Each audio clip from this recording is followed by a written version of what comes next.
So I am going to talk today about influenza evolution. And so I have this fairly specific title here, Stability-Mediated Epistasis Constrains the Evolution of an Influenza Protein. And I'll kind of explain what that means as we go into the talk. But first, I'd like to thank the people who've done most of the work that I'm going to talk about. Ian Gong in my lab has done almost all of these experiments. And since my lab has only been around here for a little over a year, he's a remarkably prolific guy, as you're going to see. And then we also have a collaboration with Mark Suchard, who's at the medical school at UCLA, who's helped us develop some of the computational techniques that go into the research that I'll be discussing. So sort of as way of background to sort of motivate the question that I'm going to be discussing, I'd like to go back to an analogy which was originally introduced in this paper in Nature in 1970 by John Maynard Smith, who's a famous evolutionary biologist. And in this paper, Maynard Smith was talking about, at a very conceptual level, how proteins or viruses evolve. And he introduced the following analogy as a good way to think about the evolution, for example, of a protein coding gene. And he basically compared this molecular evolution to this word game, which many of you may have heard of and played, where you have to convert one word, so in this case we're starting with the word word, into another word, in which case we're ending here with the word gene, and you have to change it one letter at a time, and you have to change it in such a way that each of the intermediate steps along the way is also a valid word in the English language. And this sort of captures what Maynard Smith was positing was a fundamental feature of molecular evolution, and that it occurs through the accumulation of numerous small changes, and that at each step along the way, the gene or protein has to be doing something functional, because that's necessary for it to sort of give rise to progeny. And if you think about this analogy, an interesting thing, at least in the analogy, is if we look at the 4 mutations that eventually occur here, and we ask, what if each of those mutations occurred by itself? What you see, again, at least in the analogy, is that 3 of the 4 mutations, so the 3 I've shown here in red, would not have been acceptable mutations if they'd happened in the original sequence. And so the ability of these mutations to occur depended on other mutations that occurred before them. So anyway, this is a nice analogy, and it's going to kind of frame the question I want to talk about.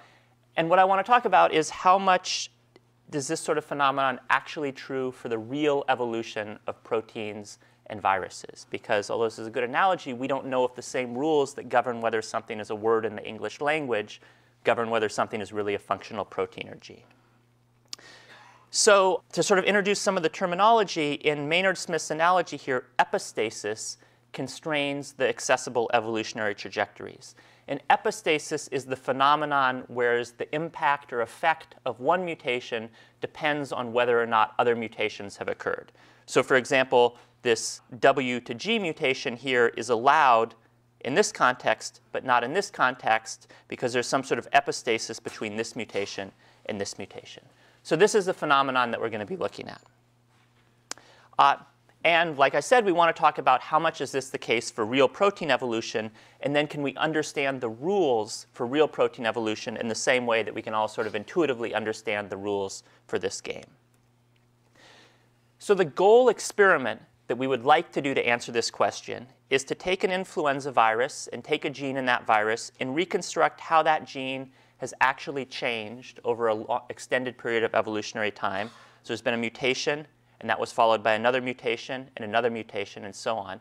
And if we can reconstruct how an influenza gene has changed in this way, we could then experimentally also introduce these mutations in an artificial way, where we now take the mutations out of the sequence in which they actually occurred and put them individually into the original parent virus.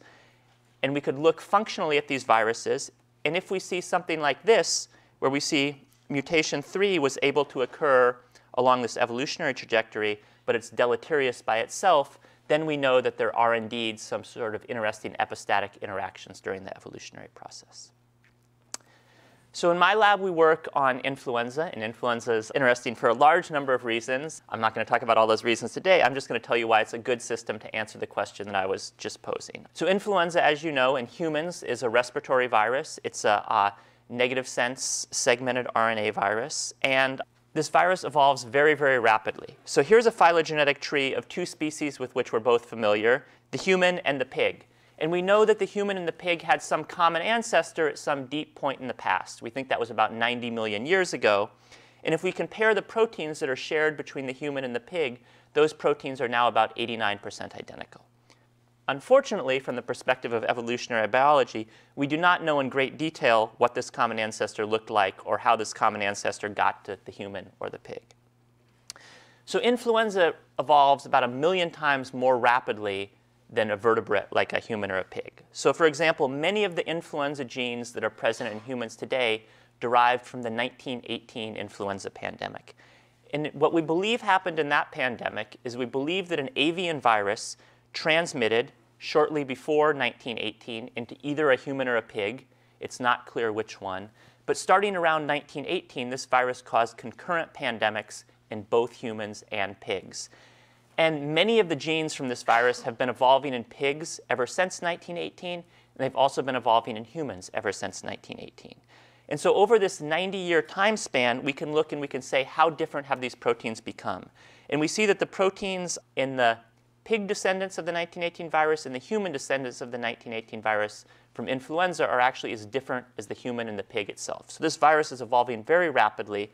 And importantly, from the perspective of the evolutionary biology of this process, people have been sequencing influenza viruses both from humans and from pigs through much of this time frame. So we know a lot about how the virus changed at a molecular level.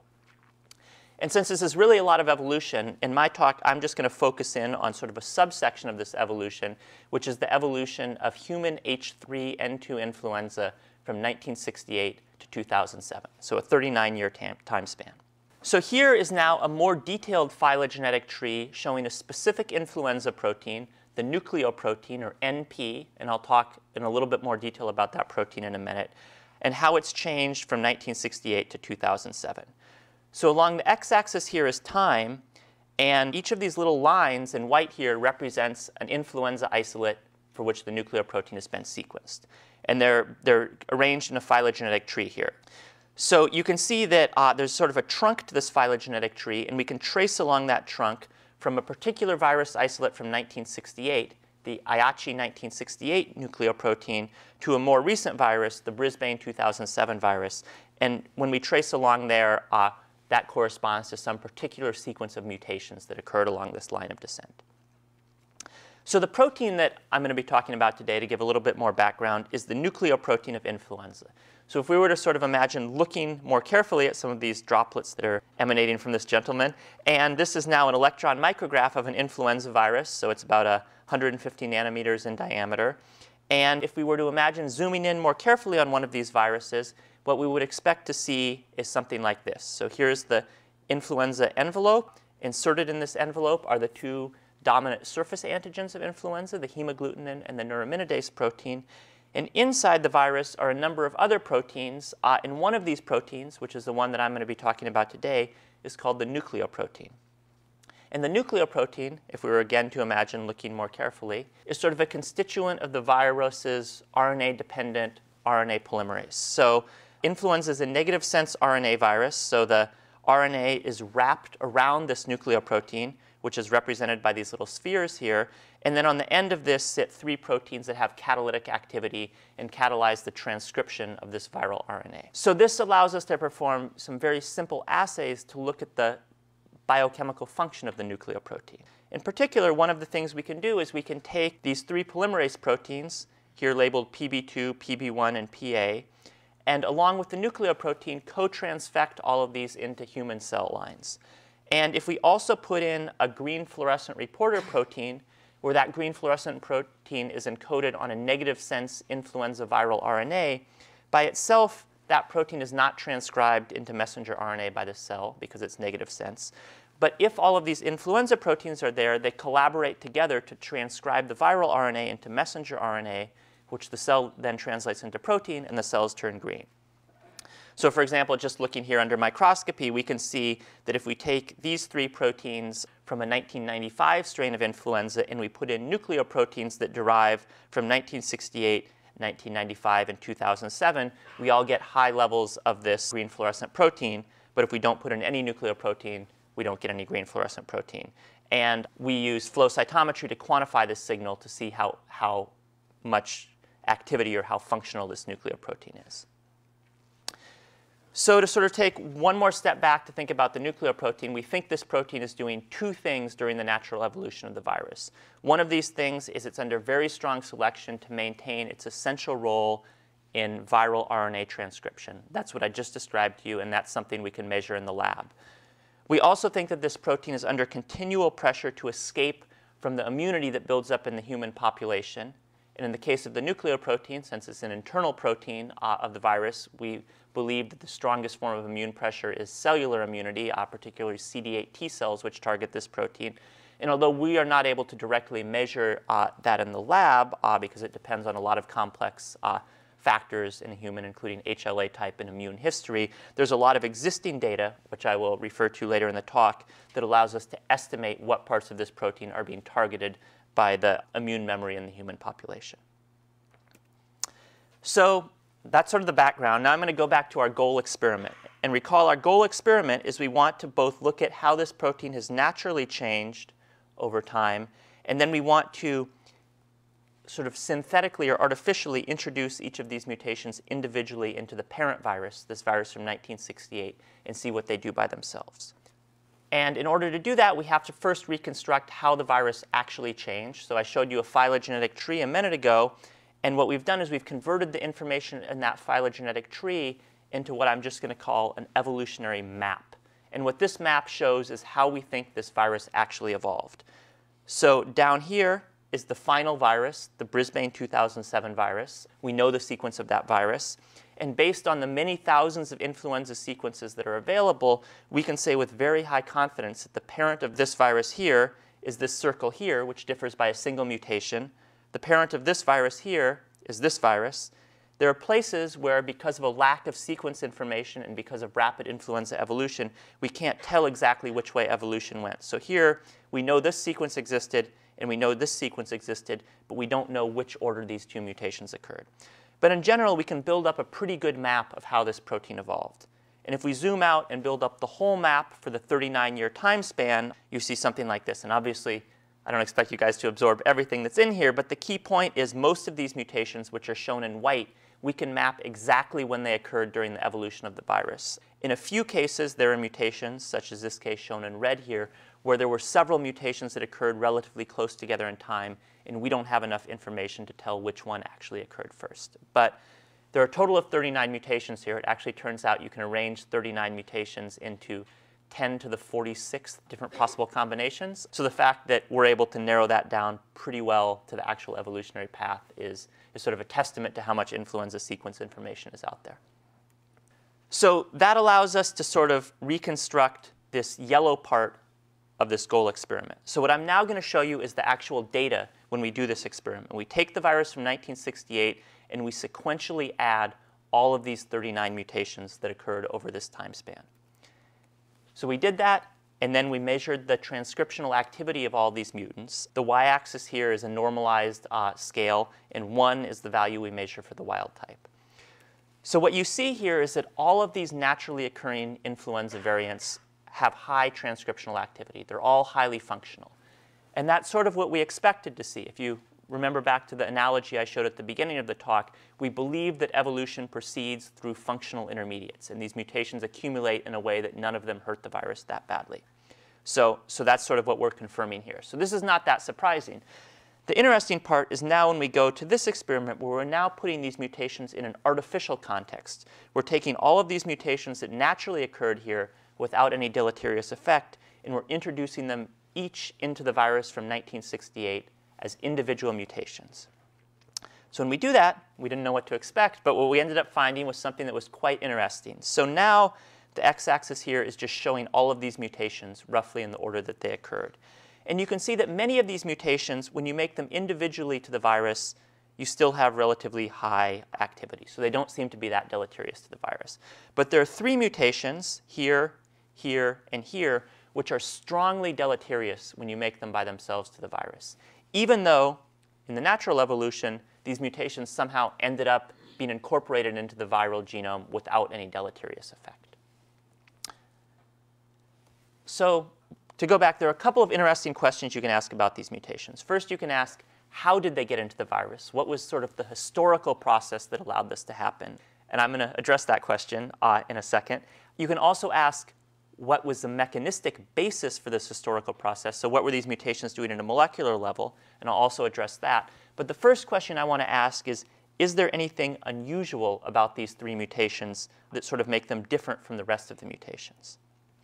And so, again, we have these three mutations that I'm going to call epistatically constrained because they were hard for the virus to get. Something else had to change in order for them to be incorporated.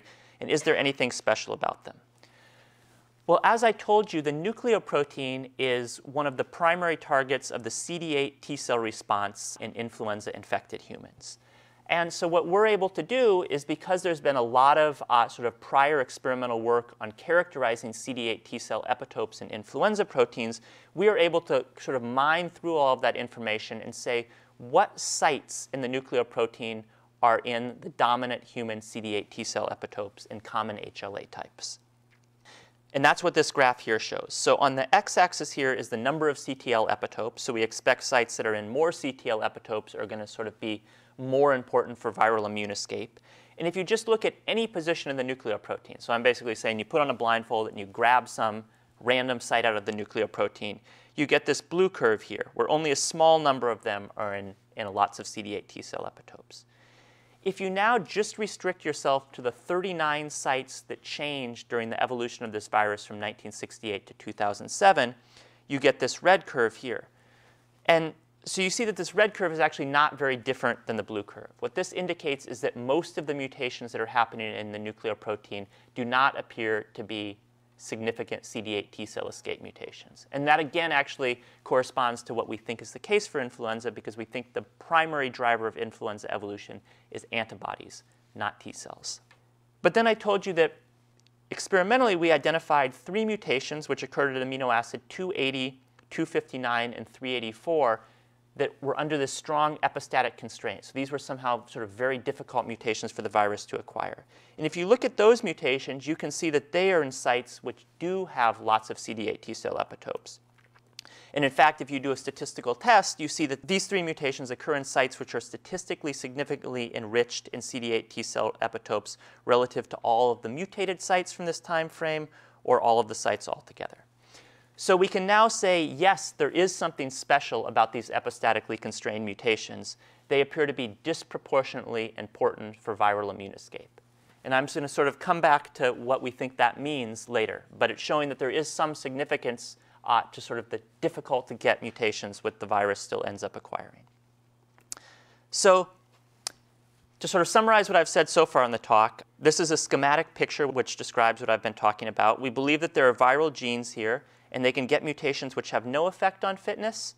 They can get mutations which are deleterious on fitness. And we believe that in some cases, because I've shown you this, there are mutations where you add up the two mutations and the combination has a different effect than the mutations individually. So for example, I described these three CD8 T-cell escape mutations which individually were highly deleterious to the virus, but yet they were somehow able to fix during its evolution. And we believe that actually increased the fitness of the virus because not only could it still replicate well, it was now better able to escape from pre-existing immunity. So what we want to ask now is, how did the virus end up getting from here to here? You can imagine two paths it could have taken. It could have taken a path like this, where it sort of goes through a fitness valley, or it could have taken a path like this, where it sort of goes around a fitness valley. It never suffers any negative impact. So what is the evolutionary pathway? So here we can now go back to this evolutionary map that we're able to build for this virus. And on this evolutionary map, which shows all of these 39 mutations, we can draw arrows to indicate where each of these three epistatically constrained CD8 T-cell escape mutations occurred. And then we can zoom in on the portion of the map and do some experiments to figure out what actually happened. So the first mutation that I'm going to talk about is L259S. So if we look at the map here, these maps take a little while to get used to looking at, but what the sort of the relevant portions are indicated here by the 10 and the 12. There were a variety of mutations that happened in this virus, and we ended up with a virus which I've here labeled step 10. And then this virus got the L259S mutation and the N334H mutation in some unresolved order. We can't tell which mutation happened first, and ended up creating this other virus here called step 12. So when we look at the virus from 1968, it has its nuclear protein is highly functional. The L259S mutation is highly detrimental to that protein. This is what I've already described. And this N334H mutation doesn't really have any effect. It appears to be neutral. Now we look at this step 10, this naturally existing virus, also had a highly functional nucleoprotein. When you make the L259S mutation to this virus, it's still deleterious. It's now not quite as bad as it was in 1968, but it's still deleterious. And you make the N334H mutation, and it doesn't appear to have any effect.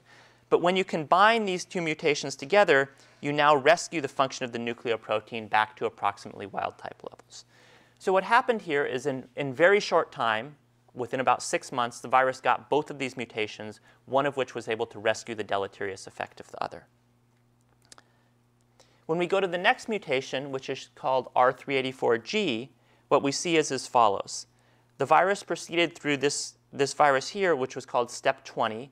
Step 20 got a mutation which was actually the reversion of L259S. So it reverted away the first detrimental mutation to give this next virus, step 21, which then got several mutations, including this R384G change, which by itself is deleterious. So here we see that R384G was bad for the virus in 1968. It's also bad for step 20 right here, although not quite as bad. After the L259S mutation reverts, this R384G mutation is no longer deleterious. So when you make R384G here, it's not bad. And when you combine it with all these other mutations and go to here, you also have a highly functional protein. So here, something changed prior to the occurrence of R384G that allowed the virus to tolerate that mutation. And in fact, that change was this right here. The third mutation, we see a similar story to the one I just told you about. This mutation, V280A, is bad for the virus by itself in 1968, but when you make it in the parent in which it actually occurs, shown right here, it's no longer deleterious. And in fact, it turns out the mutation that occurred directly before that change, this mutation M136I, can largely rescue the effect of V280A. So again, there were changes before the occurrence of this epistatically constrained CD8 T-cell escape mutation that allowed it to occur. So to summarize what happened, in two cases, we can definitively say that evolution proceeded like this. There were what I'm going to call permissive changes, which are represented by this green circle, so mutations which in and of themselves had no real effect, but enabled the virus to tolerate an otherwise deleterious mutation. So 2 of 3 cases definitely went like this. In the third case, we simply don't have enough evolutionary information to tell if it happened like this or if it happened like this. So in order to sort of elaborate a little bit more on this, we want to ask, what is the mechanism of these mutations? How is this green mutation enabling this orange mutation to fix in the viral genome without a fitness effect? So the first thing we did is look at where these mutations are located on the structure of the nucleoprotein. So shown here in gray is the crystal structure of this protein, and all of these mutations are mapped onto that crystal structure. And so, at least what I took away from this slide, or this image when we generated it, is there's nothing obvious. You know, if these mutations were touching each other or something like that, you might be able to come up with a story. But as it is, none of these mutations are in contact in the structure, and there's nothing obvious that jumps out from looking at this. So we then came up with another hypothesis, which was that these mutations might be rescuing each other not because they're contacting in the protein structure, but because they're affecting the stability of this structure. And so our first experiment to test that hypothesis was as follows. I've previously told you that we identified 3 individually deleterious mutations, L259S, V280A, and R384G. And that L259S occurred at the same time as another mutation, N334H, which by itself had no effect, but was able to rescue the deleterious effect of L259S. So we added this N334H mutation to each of the other deleterious mutations and found that in both cases, it was also able to rescue their effect on the function of this protein. So this N334H mutation is somehow a globally rescuing mutation. It's able to rescue all of these deleterious mutations. So our hypothesis was, well, maybe that has to do with the stability of this protein. So we then used Western blotting to look at the amount of nucleoprotein in cells that were transfected with this protein. If you transfect cells with the wild type gene, there's a lot of protein. If you transfect it with this N334H mutation, there's a lot of protein. But if you transfect it with each of these 3 mutations which are deleterious to activity, you also see a large decrease in the amount of nucleoprotein. However, when you add this N334H mutation to each of these deleterious mutations, your protein levels go back up. And in fact, if you quantify that Western blot and repeat the experiment a couple of times, you see that the changes in activity are explained almost entirely simply by changes in the level of the protein that is present in these cells. So we then further hypothesized that these changes in protein level actually had to do with the thermal stability of this nucleoprotein, and that this N334H mutation, although it has no phenotypic effect when you just look at function, might actually be making this protein more stable so that it can then tolerate other mutations which might make it less stable. So this is our hypothesis. To test this hypothesis, we actually had to purify the nucleoprotein by itself so we could then denature the thing by thermal denaturation and see how stable it was. So for those of you who are protein chemistry aficionados, we ended up coming up with a procedure to purify the nucleoprotein from bacteria with an epitope tag. We were then able to run the protein over a size exclusion column, which is shown here. And what you can see is our ladder is in yellow, and our actual protein's chromatogram here is in light blue. And you can see we get a nice peak. So we're able to get high levels of very pure nucleoprotein. We also needed a mechanism or a method to look and see if the protein was folded. So to do that, we use CD, or circular dichroism. And so as some of you may know, proteins, when they're folded, polarize light.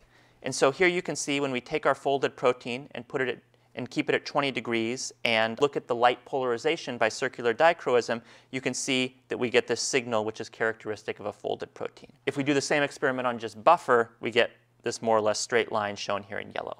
When we take our folded protein and we heat it up to 95 degrees, so that's this purple curve here, it no longer is polarizing light. The signal goes away because the protein has unfolded. And then in fact, when we cool it back down, there's still no signal. So once this thing unfolds, it's done for. It doesn't refold.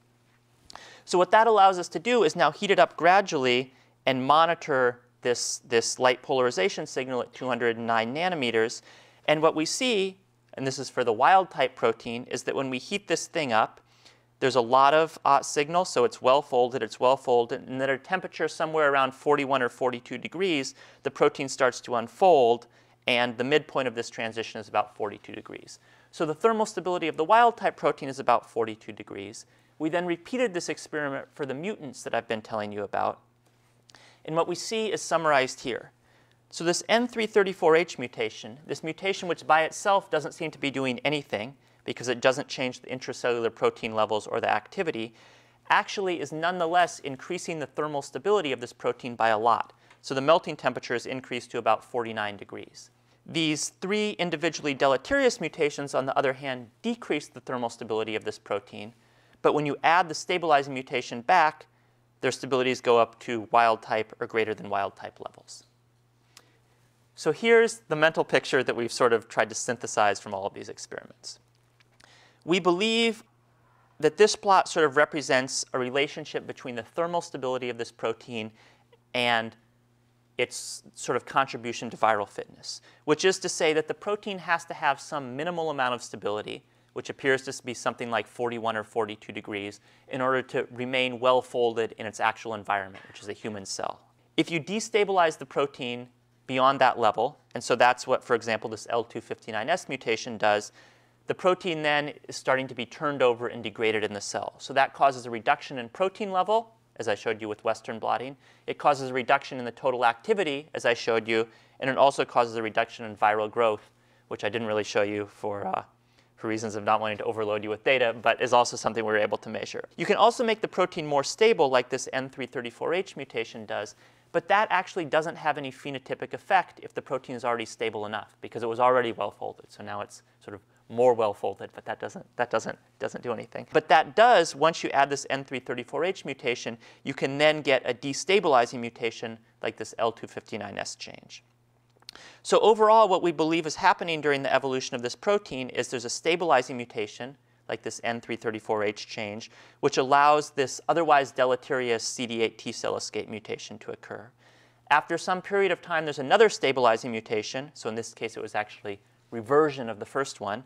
And then that allows the second CD8 T cell escape mutation to occur. After a while, there's another stabilizing mutation, in this case M136I, along with another smaller contribution from some other mutations, which then allows another destabilizing mutation to occur. So all of this sort of complex patterns of epistasis we were seeing in our data seems to be largely explained just by this hidden variable of protein thermal stability.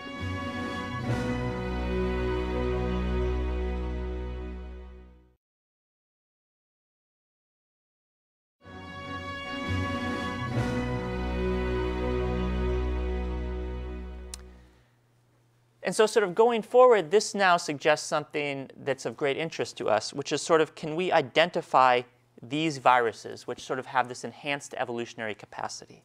Because if you were to just look out there at the influenza viruses that exist, this virus right here, which was our wild-type virus from 1968, and this virus, which is the one with the N334H mutation, look the same. They're both functional viruses. But based on what I've described to you, we know that these viruses differ in their capacity for future evolutionary change. Because these ones here, we have shown, can tolerate additional destabilizing mutations, which can potentially aid in immune escape. So is there a way to actually sort of identify these viruses that are out there so we can sort of predict what are the mutations or what are the viral variants which would have enhanced capacity for future evolutionary change? So if we're going to do something like that, we need a better method of identifying the stabilizing mutations than what I've described to you so far. Because what I've described to you so far involved a lot of work. It involved purifying these proteins, doing thermal denaturation. That's not something that you can easily do for the many thousands of possible mutations to an influenza virus. So we've spent a lot of time thinking about how you could predict these stabilizing mutations, which appear to increase future evolutionary capacity, in a much easier manner. And there's nothing obvious to us when we look at the structure. So we haven't really had a lot of success with structure-based prediction. So we're instead trying an approach which has been very much inspired by Doug Fowler and Stan Fields, who are a couple of my colleagues in the Genome Sciences department. And this approach takes advantage of an area which is sort of an approach which has gotten a lot easier to do in recent molecular biology, and that's to do sequencing. And so what you can conceptually imagine doing is you can imagine taking a gene for a wild-type influenza protein, and you can mutate that thing randomly, for example, by error-prone PCR. And then if you grow viruses from this pool of mutants, you're not going to get out all of the mutant genes that you put in, because some of these mutations are deleterious to the virus and are going to be eliminated by natural selection. So there's going to be some selection that goes on here.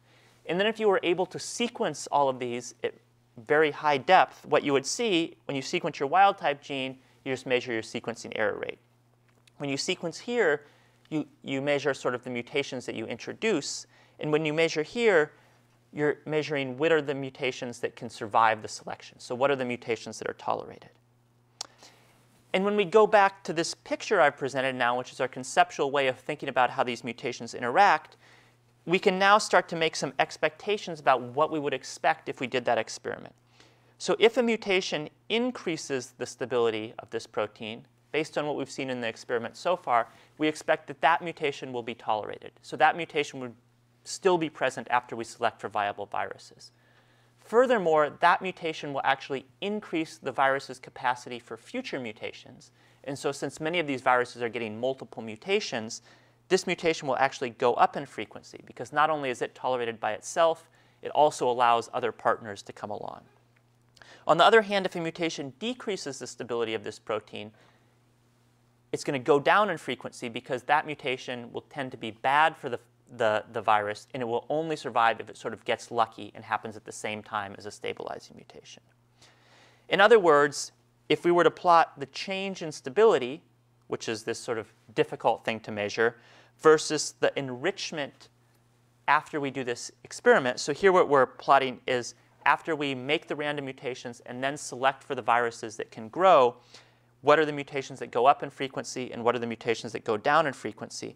What we expect to see is that the stabilizing mutations will go up in frequency because they are tolerated by themselves and they're increasing the tolerance to subsequent mutations. Mutations that have no effect on stability will stay at about the same frequency because they're not doing anything to the tolerance for future mutations. And destabilizing mutations will go down in frequency because they can only survive if they get lucky and happen with a stabilizing mutation. So we've now done this sort of experiment using the deep sequencing. And when we map on the mutations for which we've already experimentally characterized their effect on stability, we see this nice relationship here. So we have 3 destabilizing mutations. One of them involves 2 nucleotide mutations to the same codon, so it doesn't show up in our sequencing. But the other 2 are down in frequency a lot. We have 1 mutation without much effect on stability. It's about present the same amount before and after the selection. Then we have 1 mutation which increases the stability, and it actually goes up in frequency. So the cool part of this is not that we were able to recapitulate these 4 mutations for which we've actually done the experiment. The cool part is when we do the deep sequencing, we are looking at all of the possible single mutations you can make to the virus. So we're now generating data for thousands and thousands of potential mutations to this nucleoprotein. In particular, we see that there are many other mutations that lie in this realm up here. When we do this experiment, they go up in frequency. So we now believe that these are mutations that are candidates for also stabilizing this protein and perhaps also sort of enabling its future evolution. And so right now we're working to test some of those mutations. So to sort of sum up the conclusions from this talk, I've talked about this phenomenon of epistasis during the evolution of influenza, where you can get mutations that may have non-additive effects on the fitness of the virus. And we've seen that this does in fact occur. We looked at a 40-year time span of influenza evolution, and we found 3 mutations which were important for immune escape and which needed other mutations to help rescue their effect on fitness. I've showed you that the historical process tends to go like this. We tend to see a permissive change happen first, which by itself has little effect, but then enables a subsequent change. And so this is what gives us this hope that prediction may be possible.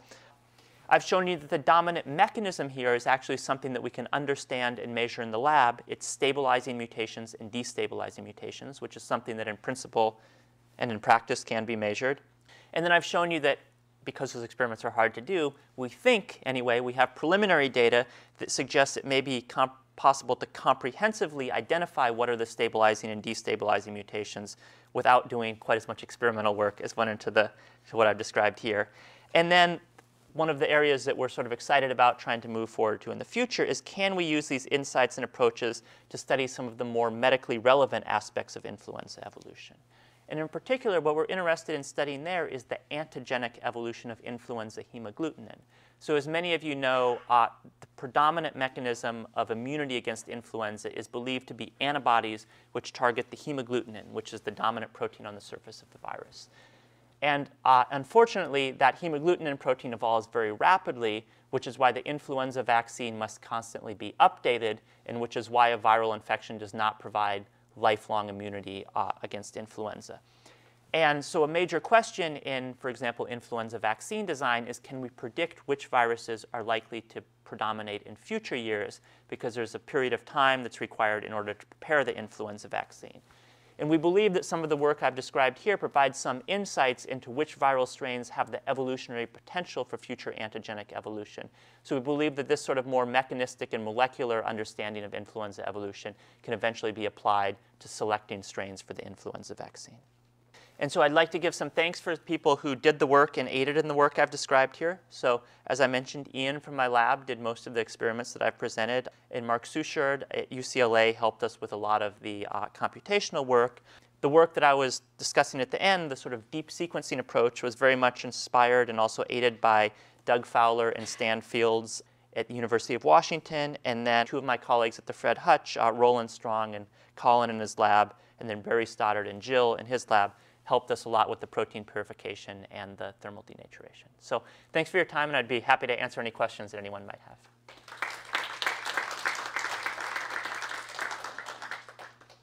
So the functional assay that you have for the nucleoproteins, do you have a similar assay that you could use for hemagglutinin? Is it that important for viral function? Yeah, so this is a really good question. I talked at the end of my presentation how we would like to apply some of these same things to look at the evolution of influenza hemagglutinin, and the question was, do we have a good assay for hemagglutinin function? So we have assays for hemagglutinin function anyway. So the reason we initially did our experiments on the nucleoprotein, which is sort of on the inside of the virus, is that we believe that what we can do in tissue culture which is sort of grow the virus in human cells, is very representative of growth in humans for the nuclear protein, because in both cases it's in the nucleus transcribing RNA. The hemagglutinin, we can make mutations to the hemagglutinin and look to see how well does the virus grow in tissue culture. And that's sort of representative of what the virus has to do in humans, but it's not fully representative because in humans there are a lot of things that aren't present in tissue culture that are affecting the exterior environment of the humans, things like antibodies and mucus and lectins and all sorts of things like that. So we do have tissue culture assays which we're pursuing, but we're less enthusiastic about their ability to really measure the relevant properties that are going on in nature. So we're also looking at possibilities of actually doing the entire experiment in mice, which are still not going to be a perfect model, but are going to be a much better model. So we certainly have ways of measuring the antigenicity of hemagglutinin, and those are well established. Our methods for measuring the function of hemagglutinin in a way that we think fully recapitulates the natural contribution of the protein to viral fitness. We have some assays, but we're working on trying to make them better. So we have enough to get going, but that's an area we're definitely interested in improving. Any further questions? Related also to the hemagglutinin question, do you think that they co-evolve? Does the nuclear protein in some way reflect what's going on with evolution on the outside? Is there any? So, yeah, so right there, there are 8 influenza genes. So the question was, does the nuclear protein, which is on the inside of influenza, co-evolve with the hemagglutinin? So certainly, in principle, that could happen. And in the whole talk, I've talked about mutations within a viral protein interacting with each other. We also certainly believe there's a potential for mutations in one viral protein to interact with mutations in another viral protein. So I can't rule out interactions between the nuclear protein and the hemagglutinin, but we haven't seen any evidence of that. And mechanistically, I think it's less likely. Probably the main sort of coevolution is happening between the hemagglutinin and the neuraminidase, which are both on the surface because the hemagglutinin binds to the receptor, and then the neuraminidase later cleaves the receptor. So there has to be a balance between those two proteins. So I don't think that there's a lot of interaction between the nuclear protein and the hemagglutinin. I can't rule out there being some, but I don't think it's sort of a dominant thing. But certainly when you start looking at the hemagglutinin, I think there's an increasing potential for interactions between mutations in the hemagglutinin and mutations in the neuraminidase. And there has been work by other groups sort of looking at that sort of phenomenon. So it's interesting to think about how deterministic some of these pathways might be. I mean, if there's a very strong advantage in immune escape for these 3 mutations you pointed out, is there evidence that they happened independently many times in populations with an HLA haplotype that conferred that advantage?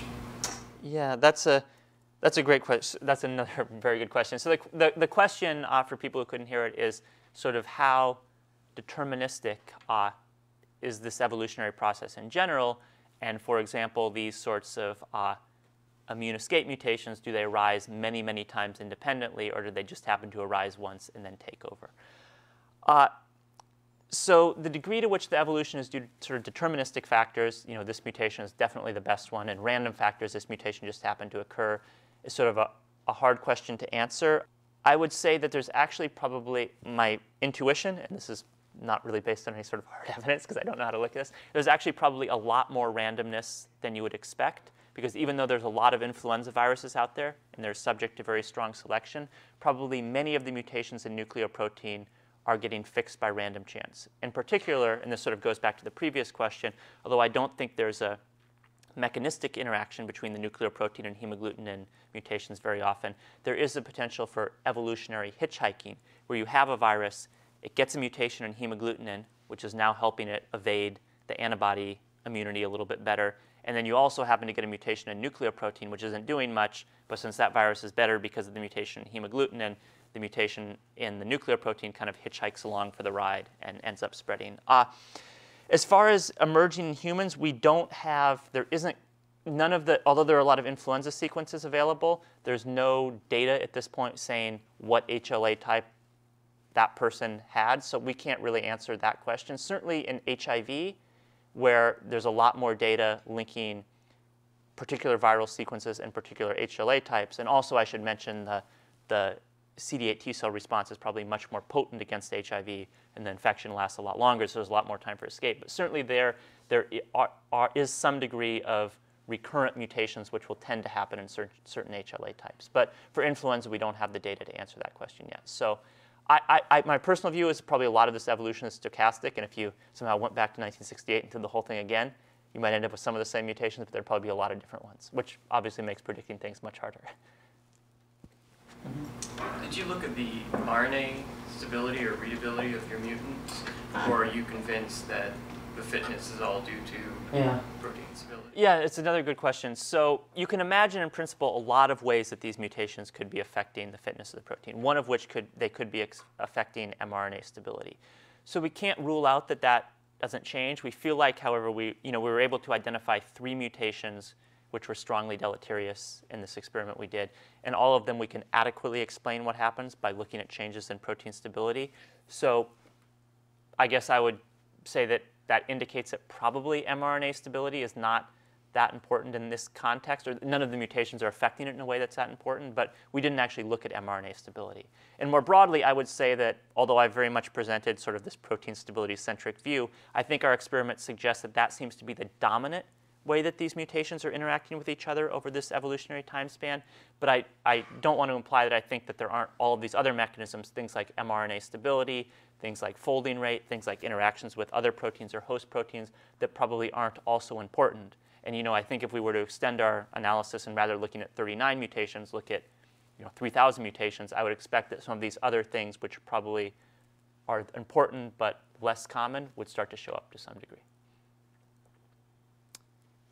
The question, I wonder if you've looked at influenza in the population, and was the severity of influenza in any particular season correlated with those new T-cell epitopes, or perhaps the year before, or something like that? There's an interesting periodicity in that kind of first scan, and I wonder also if there's some population implications. Yeah, so the question is, for example, I've talked about some mutations that were in sites that had a lot of CD8 T-cell epitopes. Was the occurrence of those mutations correlated with the sort of the severity of the influenza epidemic in that year? So that's actually not something we've looked at.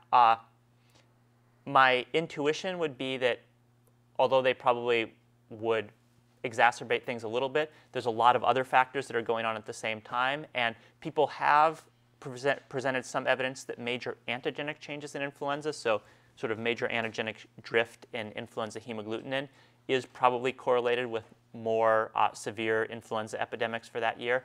And so my feeling is that probably because, again, humoral immunity seems to be more important against influenza than cellular immunity, probably any effect of these mutations would be sort of swamped out by that. But we haven't tried to look at it in any sort of comprehensive way.